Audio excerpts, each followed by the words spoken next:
السلام علیکم ناظرین، یہاں پر آپ کو ایک بریکنگ نیوز سے آگاہ کرتے چلیں۔ سعودی عرب کے لیے روانہ ہونے والی PIA کے طیارے کی کراچی میں ہنگامی لینڈنگ۔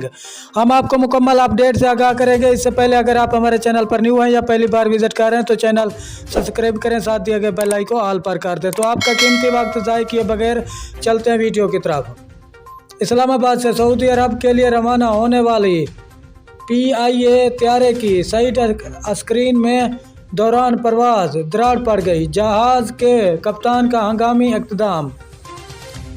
سعودی عرب کے لیے روانہ ہونے والی PIA کے طیارے کی کراچی میں ہنگامی لینڈنگ۔ تفصیلات کے مطابق اسلام آباد سے سعودی شہر ریاض کے لیے اڑان بھرنے والے PIA کے مسافر طیارے کو دوران پرواز ہنگامی صورتحال کا سامنا کرنا پڑا۔ میڈیا رپورٹس کے مطابق اسلام آباد سے سعودی عرب کے لیے روانہ ہونے والے PIA طیارے کی سائٹ اسکرین میں دوران پرواز دراڑ پڑ گئی، جس کے بعد جہاز کے کپتان نے ہنگامی اقدام اٹھاتے ہوئے کراچی ایئرپورٹ کے کنٹرول ٹاور سے رابطہ کر کے ٹیکنیکل